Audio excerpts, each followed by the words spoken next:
Racist cop forces black woman out of a restaurant. Then the military reunion begins. Part 1. The World They Built. The table was set by 4 in the afternoon. White tablecloths pressed flat. 14 place settings. Water glasses already filled. A printed menu at each seat, the set dinner that Claudette Monroe had chosen 6 weeks earlier from a laminated card the host at Hargroves had mailed to her. 3 courses. Bread service, a dessert course with a candle that the kitchen would bring out at the end when the evening was ready for it. The private dining room at Hargroves Restaurant sat in the back of a converted brick building in downtown Kellerton, separated from the main dining room by a wide arch and a set of oak-paneled doors that could be drawn closed for privacy. On a Saturday evening in late spring, the main dining room would be full by 7. The kitchen would be at pace. The smell of the first course, a roasted butternut bisque, had already reached the hallway by 5:30. The kitchen staff had been briefed on the private group since 4 in the afternoon. 14 guests. A set menu. The room confirmed 6 weeks ago and again by phone 3 weeks before the date. The headline cook knew it by heart. He had checked the private room himself before the evening service began moving the bread baskets to the warming shelf, confirming the timing on the bisque. Claudette Monroe arrived at 6:15. She was 63 years old. Retired United States Army colonel, 30 years of active service. 2 combat deployments to Iraq. She had been decorated with the Legion of Merit and the Meritorious Service Medal. She had retired in 2017 with full military honors at a ceremony attended by fellow officers, by family, by 3 of her grandchildren, who had sat in the front row in small dress shoes and watched with the polite seriousness of children who understood that something important was happening, even if they did not yet understand exactly what. Since retirement, she had worked as a Veterans Benefits Coordinator at the Regional Veterans Affairs Office in Kellerton, a position that required in practice an intimate familiarity with the gap between what the system promised veterans and what it actually delivered. She had helped men and women navigate paperwork that had been lost, misfiled, or routed to the wrong department. She had made phone calls on behalf of veterans who had been waiting so long they had stopped believing the calls would change anything. Some of those calls changed things. Many required 4 or 5 calls before they did. She had learned to count in the patience required, not in the calls themselves. She wore a dark blazer over a cream blouse. Her silver hair was cut close. She carried the printed reservation confirmation folded in her jacket pocket. Not because she expected to need it, but because she was the kind of person who carried what she might need, who understood that preparation is not pessimism, but competence. She checked the room first when she arrived, tablecloths even, glassware clean, menu cards straight. She spoke briefly with Priya, the evening host, who confirmed the room was ready and that the kitchen had been briefed on timing. Priya had handled this reservation since January. She knew the group knew the occasion had confirmed the head count by phone in March and updated the system accordingly. The first guests arrived at 6:20. Warrant Officer Calvin Marsh came through the front door in a sport coat with his unit pin on the lapel. He had driven 3 hours and had the easy walk of someone who had been on the road long enough to be glad to stop. Behind him retired Captain Susan Aldridge, who had made the trip from a town near the state line, 4 hours on the highway, a stop for coffee, and a rest area outside of town where she had changed out of her driving clothes and into the dress she had been carrying in a garment bag in the back seat since Thursday.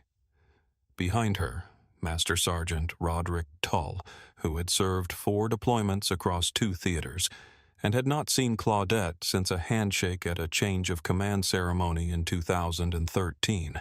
He was thinner now. He carried himself the same way. The group assembled over the next 10 minutes. Some arrived together. Some arrived alone.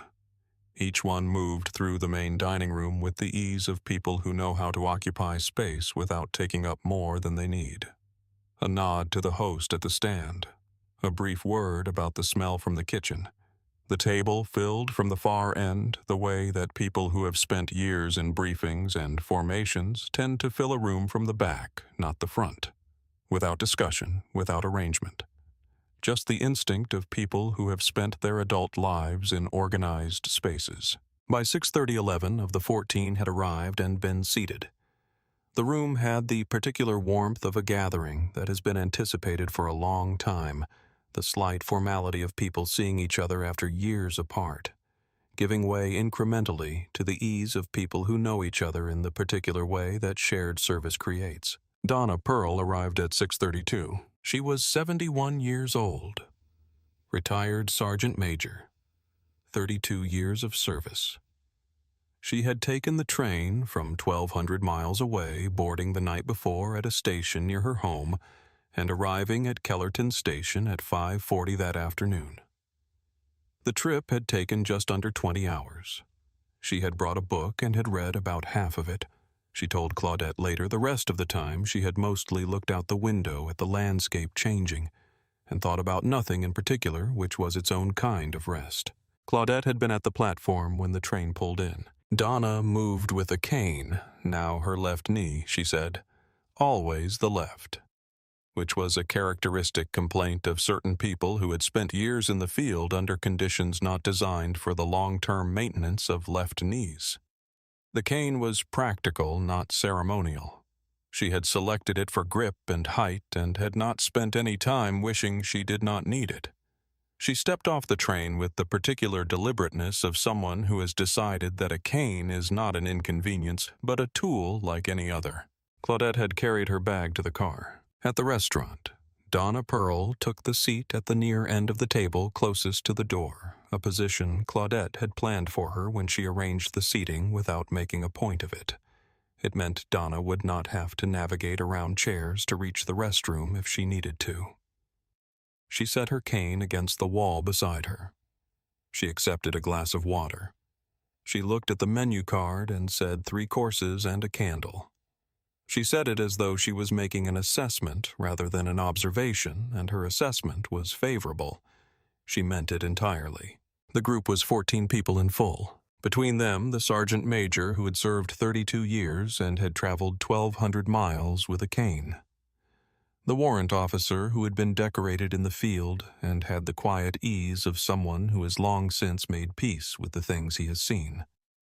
The master sergeant who had completed 4 deployments and who kept still in his wallet a photograph from his first deployment that he had not told anyone about in 12 years. A retired captain whose daughter had since commissioned as a second lieutenant and was currently stationed overseas in a country her father had also served in a decade before. A retired lieutenant colonel who now taught high school history and who tried to explain once a year to rooms of teenagers what a logistics chain looks like from the inside. A retired first sergeant who ran a nonprofit in his city that connected veterans with housing resources and who had placed in the preceding month alone 11 veterans in stable housing situations. A retired staff sergeant who had become a licensed clinical social worker and spent 5 days a week treating other veterans for conditions she had first learned to identify by watching them develop in her peers. 2 command sergeants major, a retired chief warrant officer, 3 others who had served between 14 and 22 years and had each in their own particular way carried the experience of that service into the lives they had built afterward. More than 300 years of combined service seated at one table with white tablecloths in a private dining room in downtown Kellerton on a Saturday evening in late spring. The dinner had been planned since February. The idea had come in a group message thread that had existed for years but had grown quieter, the way those threads do when people are busy and the years accumulate and the distance between everyone seems more concrete than the thing that connects them. Claudette had sent a message in January, "I would like us to have dinner, a real dinner in a room, this year." Several people had responded within an hour. A few had taken a day. One had taken a week. But by the end of January 14, people had said yes. Donna Pearl had purchased her train ticket in the first week of February before the reservation had even been made. She had written back to Claudette in 3 words, "I will be there." No punctuation, no elaboration. The kind of certainty that does not require either. In the main dining room at table 7 near the window, Marcus Webb and his wife had been seated since 6:15. Marcus was 42 years old, a freelance photojournalist, a former Army combat photographer who had served 5 years and deployed twice. He had been in the field in conditions that had required him to make decisions about what to document in real time in high-stress situations without the benefit of reflection or editorial guidance. He had been good at it. He was still good at it. After leaving the service, he had spent 15 years building a freelance career that kept him busy and occasionally took him back to places that looked like the places he had been while in uniform. He had learned over those 15 years to notice things quickly and to assess them accurately before deciding what to do with them. He was in a dark green shirt. His wife had ordered the salmon. He had ordered the steak. It was their anniversary. He had mentioned the specific number of years quietly to his wife when the host seated them the way you mention a number when you want the evening to feel earned by it. He was not thinking about the private dining room when he sat down. He was thinking about the bread and whether to order a second glass of wine before the entrees arrived. He was thinking about nothing in particular, which was the point of an anniversary dinner. The point was to be there unhurried in the room with the person. At the table beside his, a couple had ordered wine. Behind him, a family was celebrating something. There was cake already on the table in the back. The restaurant was full in that Saturday evening way, warm with people who were glad to be somewhere nice. Marcus noticed the group moving through the main dining room at around 6:25. A cluster of people headed toward the back. He registered the unit insignia on one jacket. The patch placed him instinctively in a general theater and era, and thought nothing more of it. He went back to the bread. He did not know then that the next 20 minutes would stay with him for the rest of his professional life. At 6:47, a police car pulled up to the curb outside Hargrove's restaurant. Officer Brian Stokes stepped out. He had received the dispatch call at 6:39. The log notation was brief disturbance complaint, unauthorized, large group occupying private area Hargrove's restaurant downtown Kellerton.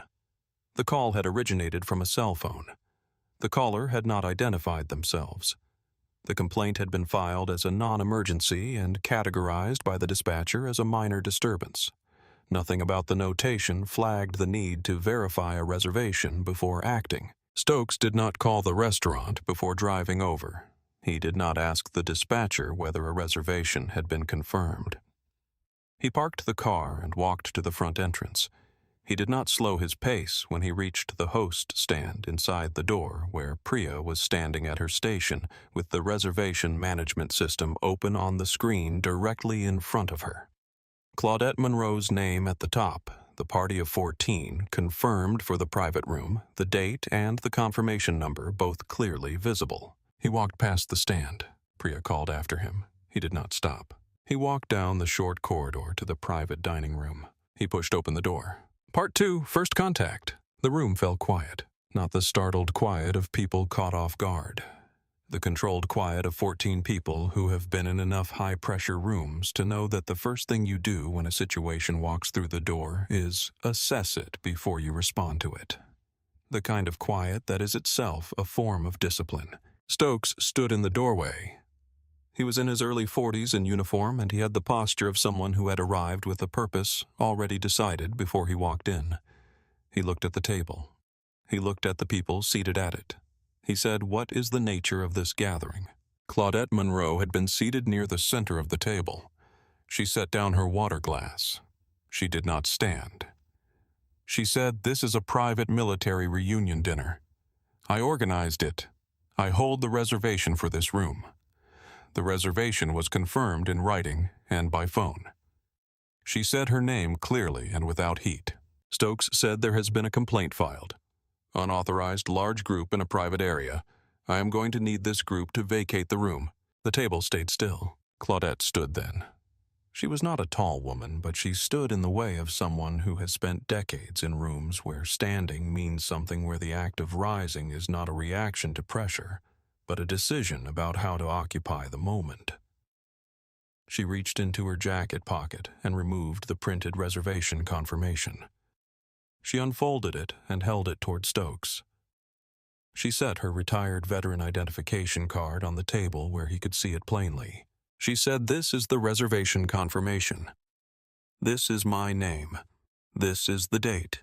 This is the room and the party size. This is the confirmation number.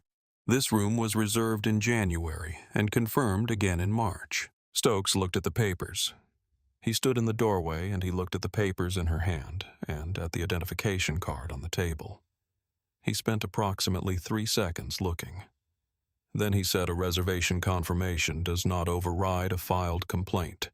I need your group to move to the main dining area pending verification." The table did not move.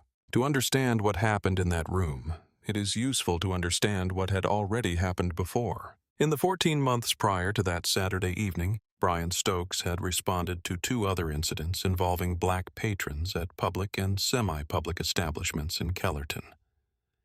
In the first, a family had reserved a pavilion in a city park for a birthday gathering. The reservation had been made through the City Parks Department, confirmed in writing, and the father held a printed permit with the confirmation number and the date. A neighbor living near the park had called in a complaint about an unauthorized group using the pavilion. Stokes had responded and had asked the family to vacate the pavilion while he verified the permit, despite the fact that the father had shown him the printed permit at the moment of first contact. The Parks Department was not reachable by phone on a weekend afternoon. The family waited for 40 minutes before a supervisor at the Parks Department was reached and confirmed the permit's validity by callback. The family had missed the first portion of their own birthday gathering. The complaint was dismissed. No findings were made against anyone. Stokes's incident report noted that the family had been initially uncooperative, but had eventually complied. The word "initially" was doing a great deal of work in that sentence. In the second incident, a group of black professionals had booked a conference room at a hotel in Kellerton for a private networking event. A hotel guest had called the front desk to report what they described as a large, unofficial gathering in one of the event spaces. The hotel's own staff had confirmed the booking to Stokes and had shown him the reservation record. Stokes had nonetheless asked the group to wait in the hotel lobby while he independently verified the booking. The process of independent verification took 20 minutes. The group had been standing in a hotel lobby in business attire for 20 minutes, while their own confirmed event room sat empty behind a closed door. The complaint was dismissed. No patterns were identified in any review. The 2 incidents were not connected officially. No one had yet placed them side by side, but the pattern was there. Brian Stokes had a consistent and documented tendency to prioritize the filed complaint over the documentation presented to him by the subject of that complaint, particularly when the subject was black and the complaint came from someone he could not see. At Hargroves, Priya had come to the doorway of the private room while Stokes was still speaking. She was the host. She had managed this reservation for 6 weeks. She said, "Officer, the reservation is confirmed. This room was prepared specifically for this group. I can show you the system record right now." She had a tablet in her hands. The reservation was on the screen. Claudette Monroe's name, the party of 14, the confirmation date, all of it visible. Stokes looked at the screen. He looked at it for a moment that several people in the room later described as long enough to have read what was there. Then he said, "I appreciate that. I still need the group to move to the main dining area pending verification." A retired master sergeant near the window had gone very still in the particular way of someone who is concentrating not on what is happening, but on not reacting to it in a way that will make things worse. Donna Pearl had not said anything. She was seated at the near end of the table, both hands wrapped around her water glass. The veteran seated to her left had placed one hand on the back of her chair, not touching her shoulder, not making contact, just present. A quiet proximity. Claudette stood with the reservation confirmation in her hand and looked at Brian Stokes. She said, "On what authority are you removing a confirmed reservation group from a lawfully occupied room?" Stokes said, "I'm responding to a filed complaint. I'm asking your group to cooperate and move to the main dining area." He stepped forward. One deliberate step toward Claudette, not violent, not physically threatening in any way he would have identified as threatening, but deliberate in the way that someone moves when they expect the space in front of them to give way. Claudette took one step back. Not out of submission, out of the reflexive adjustment of a person who has been moved toward by someone who has not considered whether the movement was welcome. Stokes said, "Please move your group to the lobby. I will verify with management and you can return to your reservation once the complaint has been resolved." For one beat more, the room held its position. Then Calvin Marsh reached for the jacket on the back of his chair. Not because he agreed with what was happening, but because he had been in enough situations to know that the room they were in was not the place where the next move would be made. Donna Pearl reached for her cane. Part 3, the roll call. They moved through the wide archway into the foyer of Hargrove's restaurant. Not dispersed, not scattered, not the loose, drifting movement of people who have lost a purpose. They moved together as a unit moves toward the position deliberate in a grouping that stayed tight as they crossed from the private dining room into the more open space near the host stand. They did not rush. They did not argue. They moved with the measured pace of people who have learned over years in uniform that the quality of your movement under pressure is itself a statement. That how you move when things are difficult tells people who you are more clearly than any speech. The foyer was visible from the main dining room through the open archway. Table 7 was positioned close to that arch. Marcus Webb had set down his fork when he saw the group begin to move. He had caught the insignia on the shoulder of Roderick Tull's jacket, a patch he recognized from his own years in service. A different unit, but the same theater, the same general era. The recognition was immediate and specific, the way pattern recognition works when it is trained by experience rather than study. He had not decided to film. He had simply picked up his phone the way a photographer reaches for a camera when something is happening, not as a considered choice, but as the automatic response of someone whose training runs deeper than thought. 14 people stood in the foyer. Donna Pearl stood nearest the host stand, her cane on the tile floor. Her posture was what it had always been. Shoulders back, spine straight, the posture that 32 years of service had written so deeply into her body that it was no longer a habit, but simply the shape she occupied in the world. The master sergeant stood to her left, the warrant officer to her right, the retired captain near the rear, the lieutenant colonel, the first sergeant, the chief warrant officer, all 14 in the foyer together. The main dining room had begun to notice. It happened gradually, and then, all at once, the way attention shifts in a room when something moves from the periphery to the center. A couple near the window turned in their chairs. A server near the kitchen pass-through stopped moving, not frozen, but paused in the way you pause when you understand that you are watching something that matters. A family at the round table by the far wall had gone quiet. The restaurant was not silent. The kitchen noise continued. The low music was still playing, but the ambient attention of the room had shifted. The foreground had changed. Stokes stood at the edge of the foyer. He had taken out his notepad. He was writing. Walter Gaines, the general manager of Hargrove's restaurant, was not yet visible. He was in the back corridor near the kitchen, having been summoned by a line cook who had heard that something was happening at the private room entrance. He was walking forward. He was not running. He moved with the deliberate pace of a person who is assessing as he moves. Claudette Monroe stood facing her group. She still held the reservation confirmation in her hand. She had not returned it to her pocket. She looked at Stokes for a moment, steadily, without performance, with the clear-eyed assessment of someone who has already made a decision about what the next action will be. Then she turned her back to him. She turned to face the 14 people who had traveled to be there, who had packed bags, driven highways, boarded trains, arranged childcare, requested time off, made the dozen small logistical decisions that a reunion requires, and she faced them the way she had faced formations for 30 years. She said, "I would like each of you to introduce yourselves." The tone was the tone, the one she had used 10,000 times, the tone of a formation, of a muster, of an accounting. Not a request, not a performance of defiance. The simple, clear directive of an officer who knows exactly what she is asking for and expects it to be done precisely. Donna Pearl went first. She stood with her cane, her shoulders square, and she spoke in a voice that was entirely unhurried. She said her name.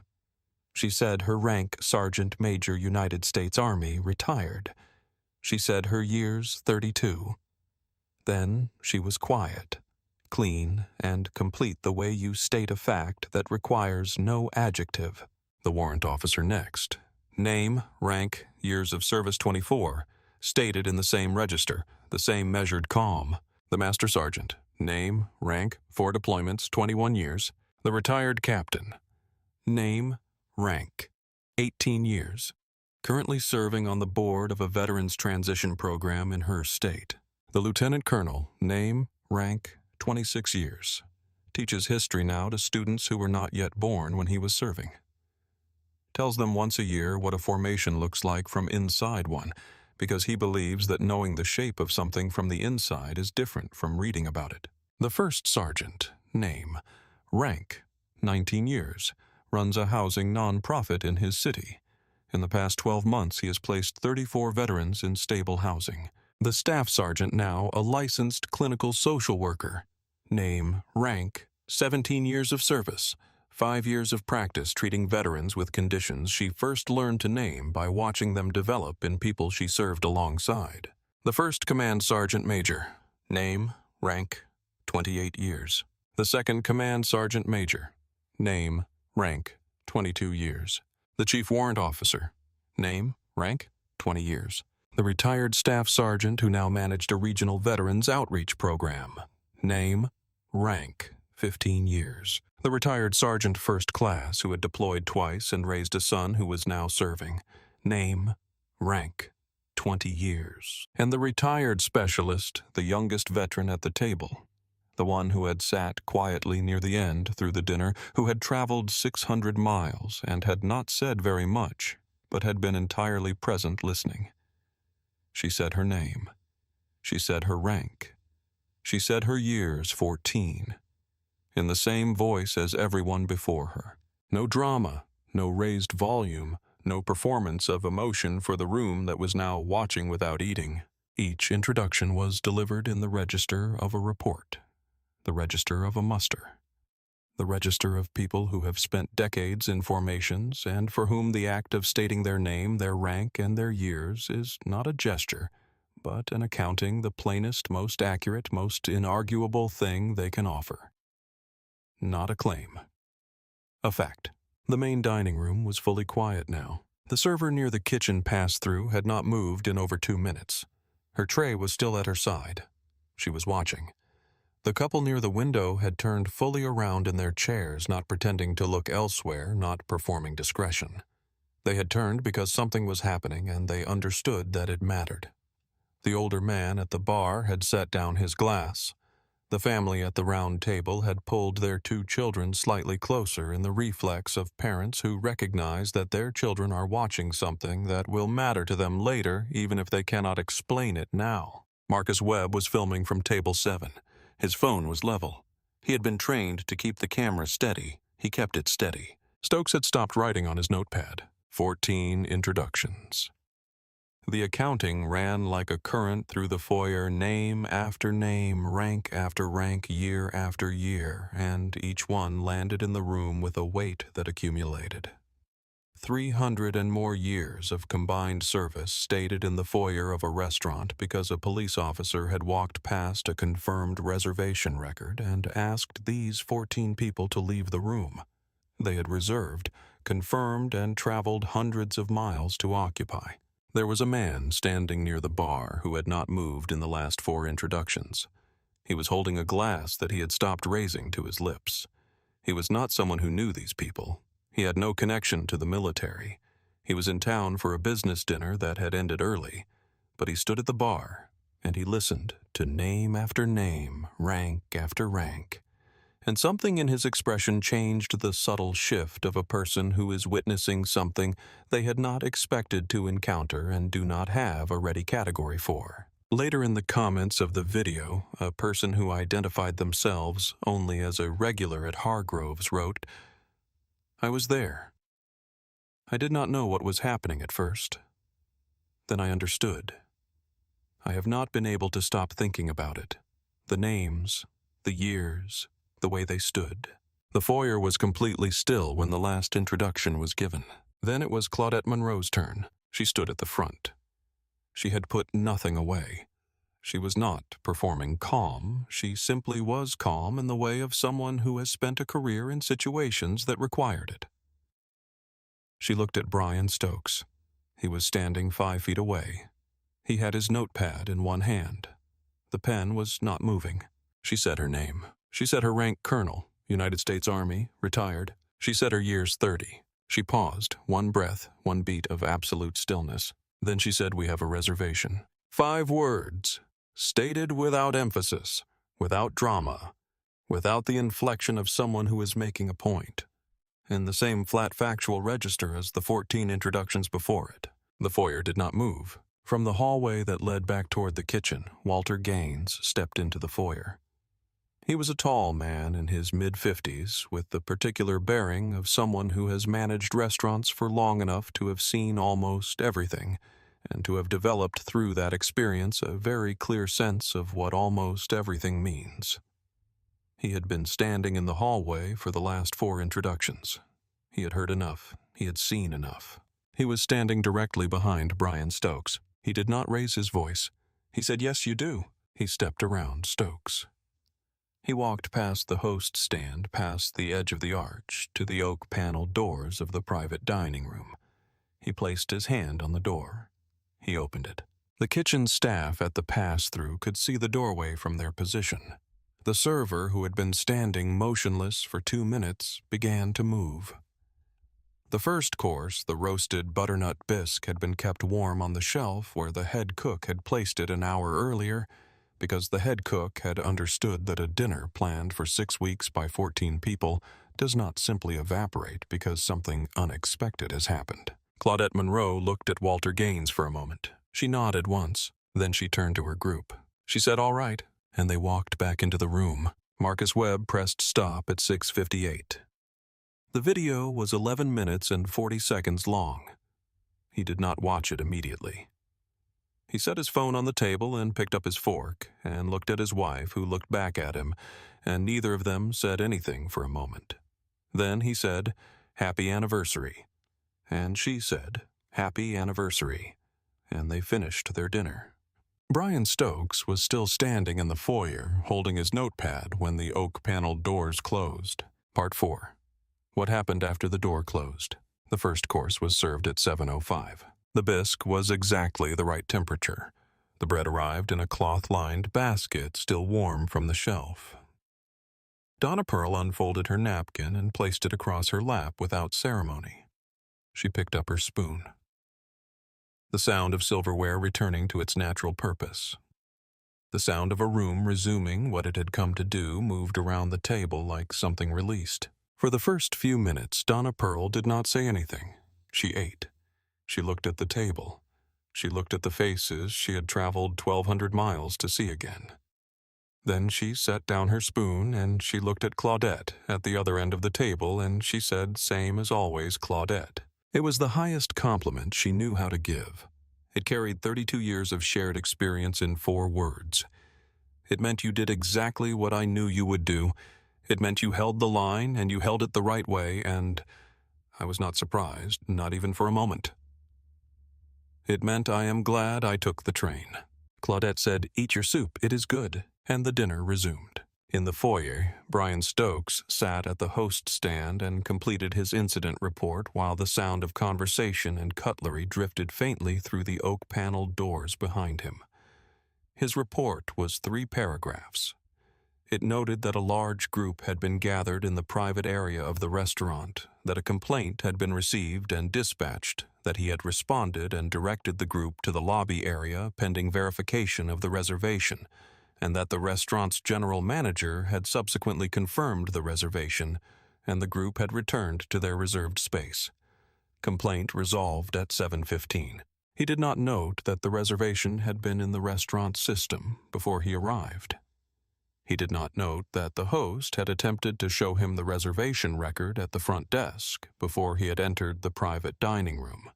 He did not note that Claudette Monroe had presented him with a printed confirmation and a valid identification card at the moment of first contact. He did not note the 48 minutes between his arrival and Walter Gaines opening the door. He noted complaint received group returned to reservation upon manager confirmation resolved. Each of those individual statements was accurate. What the report contained was true. What the report did not contain was the shape of the thing that had actually happened. He walked out of Hargroves at 7:19 and drove to his next call. He did not think about the 14 people in the dining room. He did not think about Donna Pearl and the 1,200 miles she had made by train with a cane so she could be in that room. He did not think about the master sergeant who had gone very still near the window, or the staff sergeant who spent her professional life now helping other veterans with the consequences of deployment, or the retired specialist who had served 14 years and had stood in that foyer and stated her name in the same voice as everyone else. He noted the call resolved. He drove. Marcus Webb posted the video at 8:30 that evening. He posted it from his phone at the bar downstairs while his wife settled their tab. He wrote one line of context above the video. 14 veterans asked to leave their confirmed private dinner reservation by a responding officer who had not verified whether a reservation existed before acting. He did not name anyone. He did not editorialize. He did not append an opinion. He let the 11 minutes and 40 seconds be what they were. Then he sent a text message to a veteran journalist he knew who covered military affairs for a national publication. The message said, "Watch this before you sleep tonight." He included the link. Marcus went to bed after midnight. His phone had not stopped vibrating since 9. By 9:30 that evening, the video had reached 60,000 views. The algorithm had recognized it as content that was holding attention and had begun moving it. By 11 in the evening, 140,000 people had watched the roll call. The veteran journalist called Marcus at 10:15, listened to a summary of what Marcus had witnessed and filmed, and said he would have something filed by 6 in the morning. Marcus told him, "Watch the video. Everything you need is in the video." By Sunday morning, 430,000 people had watched it. The comments were not like most comment sections. There was anger in them, some of it raw, some of it precise and quiet, the kind of anger that has been held a long time and knows exactly what it is. There was grief. There were people writing about their own grandfathers and mothers and aunts who had served. There were active duty service members writing from bases overseas in time zones 12 hours removed. There were veterans who had watched the video and had then done the one thing that felt like the right response. They wrote their own names, their own ranks, their own years of service, in the same format, in the same register. A chain of roll calls building in the comment section through the night, accumulating names the way a formation accumulates one at a time until you look up and realize how many there are. By Sunday evening, 1.2 million people had watched the video. Veterans organizations had shared it across every platform. A national veterans advocacy group had released a statement calling for a formal review of the responding officer's record and a formal apology to every person who had been present in that foyer. An elected official posted the video with a single sentence, "These veterans deserved better." A retired senior military officer shared the video without any caption at all. The silence of that share was louder than any commentary could have been. A military family support organization with chapters in 30 states shared the video with a message that said, "Watch the whole thing. Particularly the last 90 seconds. Watch what it means to hold a line." Within 4 hours of that share, it had been viewed another 200,000 times. Veterans who had never served in the same unit, never met, and had no connection to one another, beyond the shared experience of service, began responding to the comment chain of names and ranks. The chain had grown past 10,000 entries.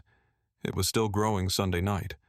A moderator at one veterans advocacy organization described it later as the most significant organic digital expression of veterans' solidarity she had witnessed in her 20 years of advocacy work.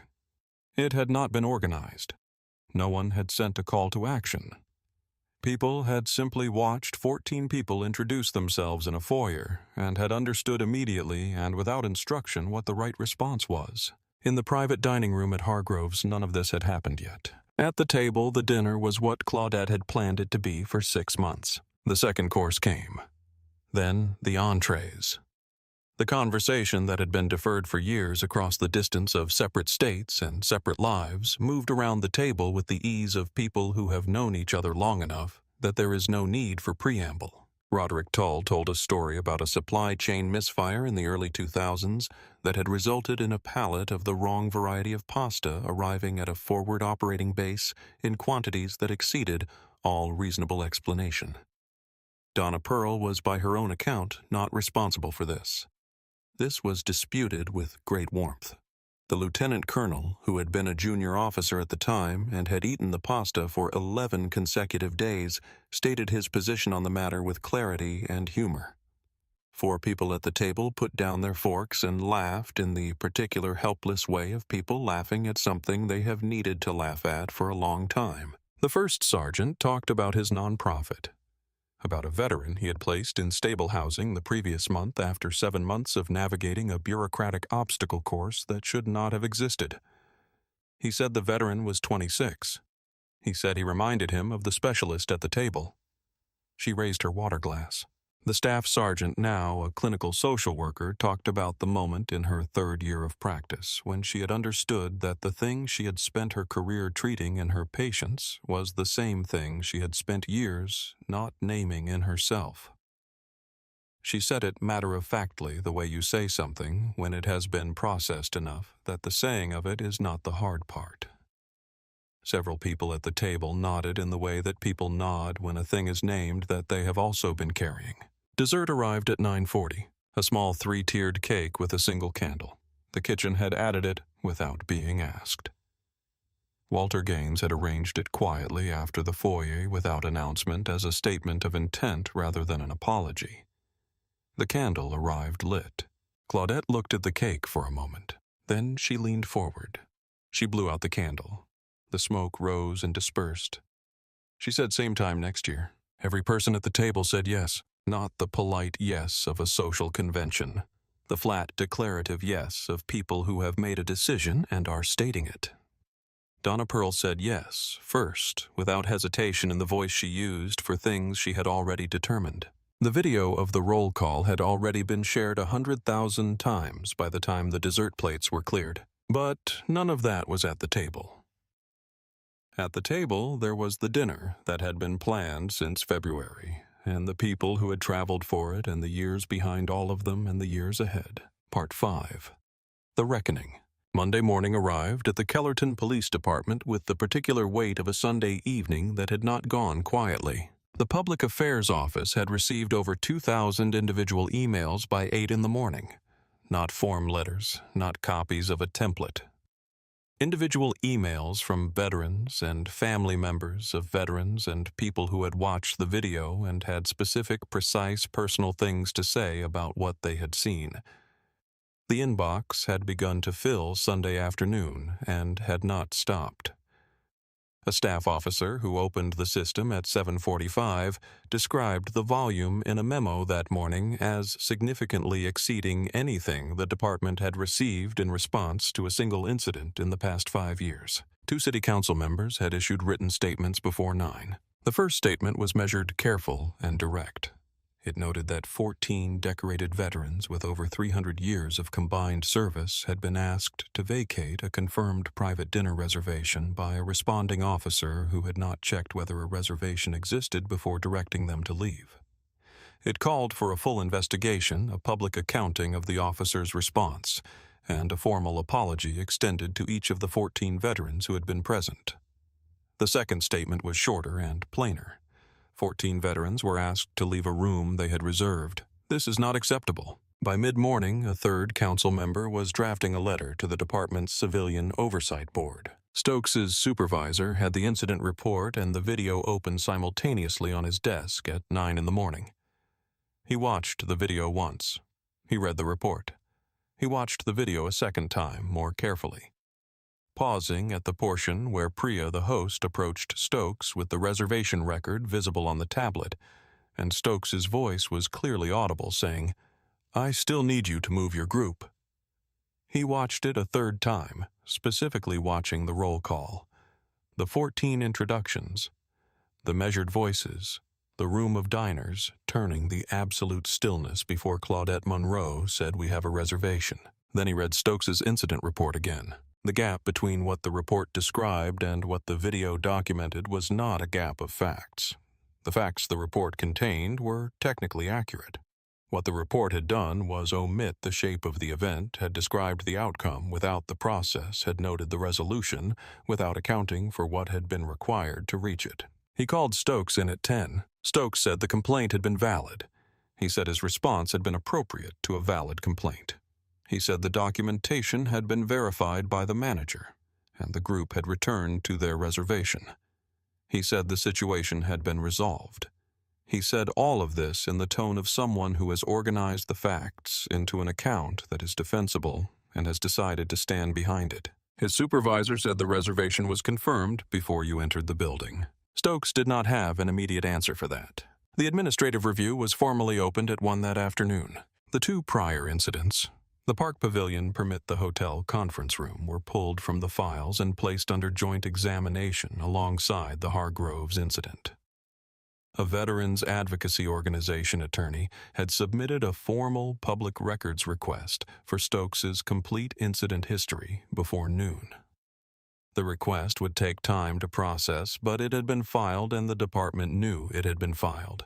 The pattern that no single incident review had identified was now being examined with all three incidents side by side. The same officer. 3 incidents involving black patrons at venues with confirmed reservations or documented permits. The same response in each case, acknowledgement of the documentation, followed by a decision to continue with the removal or relocation order. The same eventual outcome in each case, documentation confirmed by a third-party complaint dismissed. The same gap in each incident report, no mention of the documentation presented at first contact. A formal review is not a verdict. It does not move quickly. But once opened, it moves. The department's public statement was issued on Tuesday afternoon at 3. It ran 3 paragraphs. The first acknowledged the incident and the review. The second stated that the department's examination of the available evidence, including the video documentation, the incident report, and the reservation records provided by Hargroves Restaurant, indicated that the responding officer's handling of the situation did not reflect the standard of conduct the department expected of its personnel in responding to complaints at venues with established reservations. The word inadequate appeared twice once to describe the verification process conducted before the group was directed to vacate and once to describe the overall response given the documentation that had been available at the scene. The third paragraph extended formal apologies to the veterans who had been present at Hargroves Restaurant on the Saturday evening in question. Officer Stokes was placed on administrative reassignment pending the full review outcome. His patrol assignment to private event venues was suspended immediately. The review concluded with a formal finding that his response had not been consistent with department policy given the documented reservation and the documentation presented to him at first contact. He was not terminated. He was retained under a performance improvement plan.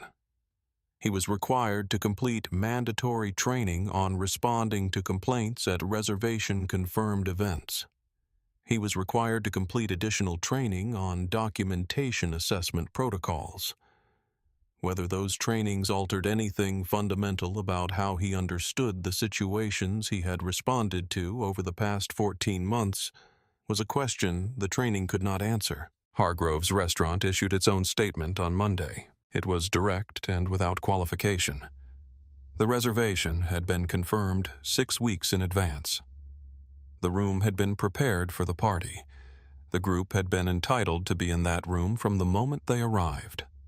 The statement apologized formally for the disruption and extended an invitation for the group to return as complimentary guests at their convenience at a date of their choosing with every element of the original dinner recreated. The personal note came separately and privately. Walter Gaines wrote it by hand on Hargrove's stationery and addressed it to Claudette Monroe at the Veterans Affairs Office on Monday afternoon. He sent it by mail, sealed without a return address on the envelope.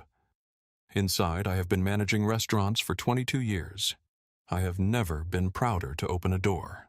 Claudette kept the note. She kept it in the top drawer of her desk, where she returned Monday morning and sat down and turned on her computer and began her day in the same way she began every day. A 26-year-old veteran was waiting on a callback about a disability claim that had been sitting in the system for 4 months. She called him first. His file was already open on her screen. She did not give any interviews that week. 7 journalists asked. 2 documentary producers asked. A podcast reached out through her office.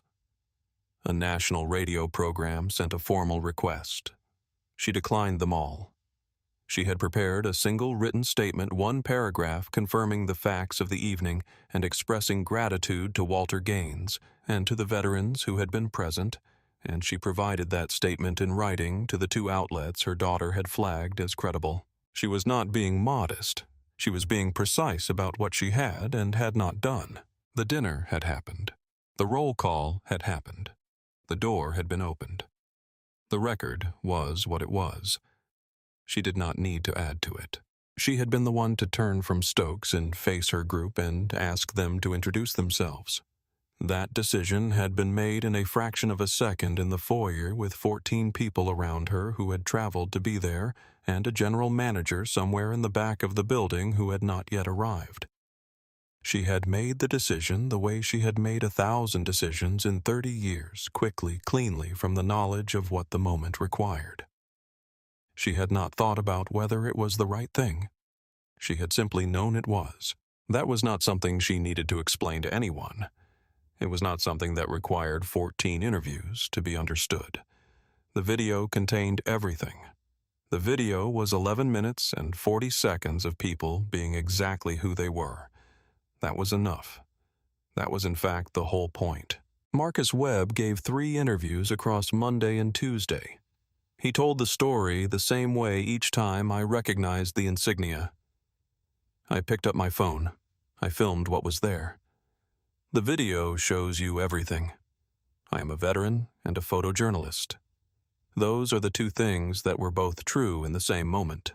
He was asked in each interview what he thought people would take from the video. He said the same thing in each case, the roll call. Watch the roll call. 14 people stating their names in a foyer. If you watch nothing else, watch that. The comment chains on the video continued building through the week. Veterans from multiple countries had added their own introductions. People were writing the names of deceased veterans in the same format, name, rank, years of service in a kind of ongoing memorial.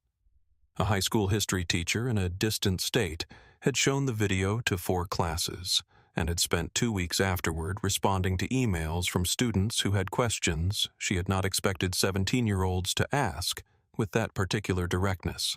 The quiet of the roll call did not diminish with repetition. If anything, as more people watched it, the quiet grew. Part 6. What Remained. 2 months after the Saturday evening at Hargrove's restaurant, a veterans advocacy organization issued a formal public statement. The statement named all 14 veterans who had been present in the foyer, in full name, rank, years of service, listed in the order they had introduced themselves. Donna Pearl. First, Claudette Monroe. Last. The statement was read aloud at a regional Veterans Affairs conference attended by over 400 people. Active duty service members, retired, officers, benefits, coordinators, Veterans Service Organization representatives, elected officials, and members of the public. When the reader reached the end of the list and said, Claudette Monroe, Colonel, United States Army, retired 30 years. The room was very quiet for a moment before the applause began. Marcus Webb's video was cited in 3 veterans advocacy briefs submitted over the following months. One of those briefs was included in materials submitted to a congressional subcommittee examining access and equitable treatment at public accommodations. The video was described in the submission as a documented example of how failure to verify existing documentation at first contact can produce outcomes that are discriminatory in effect, even when no single action is characterized as discriminatory in intent. Claudette Monroe did not attend the congressional hearing. She was at the Veterans Affairs Office, where she had a caseload of 23 active files and was working toward reducing the average processing delay in her region from 14 weeks to 10. She had given testimony in writing 3 pages, factual, clear, submitted 2 weeks before the hearing, and entered into the record without ceremony. That was sufficient. The work at her desk was not. She had been advocating for 2 additional benefits coordinators in her department for 14 months. The request was still under budget review. She kept Walter Gaines's note in her desk drawer beside a photograph of her grandchildren at her retirement ceremony in 2017. From 1,200 miles away, Donna Pearl sent a card. It arrived on a Wednesday 4 weeks after the dinner. The envelope had a stamp applied slightly unevenly. Donna Pearl had long maintained to mild ribbing from people who had known her for decades that she did not use the dispenser at the post office because she preferred the old method. Inside the envelope was a card with a painted landscape on the front, a field, a low horizon line, a sky that was almost entirely blue. Inside 4 sentences in handwriting that was large and deliberate, the handwriting of someone who writes slowly on purpose. The roll call was your idea. It always was. My knee is better. See you next year. Claudette read the card twice. She placed it in the drawer beside the note from Walter Gaines. The complimentary dinner at Hargrove's restaurant took place 4 months after the original evening. The same 14 veterans, the same private room, the same white tablecloths pressed flat, the same menu cards at each seat, the same water glasses filled when they arrived. Walter Gaines met them at the front door himself. He shook each person's hand as they came in. He did not make a speech. He did not need to. The kitchen had been briefed since 4 that afternoon. The head cook had placed the bread in the warming shelf at 5:30. Priya was at the host stand. She smiled when she saw Donna Pearl come through the door with her cane. She said, "Welcome back." Donna Pearl said, "Good to be back." She meant it the way she meant most things entirely without qualifier. Marcus Webb was seated at table 7 with his wife. He had been invited by Claudette, who had sent him a handwritten note that said, "You were there. You should come back." He had the steak. His wife had the salmon. Neither of them filmed anything. The evening moved through its courses with the ease of a dinner that has already proved once that it is worth the journey. The stories continued new ones and continuations of the old ones. The pasta incident was revisited with additional detail that Donna Pearl maintained was inaccurate, but which produced the same result as the first telling. The retired lieutenant colonel had a new story from his classroom. The first sergeant had placed 6 more veterans in stable housing in the intervening months, and had brought a photograph of one of them standing outside the front door of an apartment he had been waiting for over a year. At the end of the evening, dessert arrived. A small 3-tiered cake, a single candle. Nobody at that table introduced themselves. They knew exactly who was in the room. Claudette leaned forward and blew out the candle. The smoke rose. She said, "Same time next year." Every person said yes, not as a formality, as a statement of intent made by people who understand the difference. If this story stayed with you. The roll call, the quiet of the foyer. The way 14 people stood in a restaurant and stated the plain facts of their lives and held the line. Consider sharing it with someone who needs to hear it. A veteran, a family member who served. Someone who has been made to feel that their documentation was not sufficient, that their confirmation did not count, that their presence in a room required a level of verification that no one else in the room was asked to provide. These stories deserve to be told and to be heard. Leave a comment. Tell us which moment stayed with you and why. The comments section is where those conversations happen and the conversations matter. If you have your own story, your own roll call, your own moment of being asked to prove something that was already proven, this is the place to tell it. If you are new to this channel, subscribe. The work here is built around stories of dignity under pressure, of people who held the line when the line was hard to hold, and of the moments that reveal who we actually are when things are difficult. There are more stories like this one. They deserve the same attention. Like this video if it earned that from you. Share it if you know someone who should hear it. And if you want to be here for the next one, subscribe and turn on notifications so you do not miss it. Same time next year, we will be here.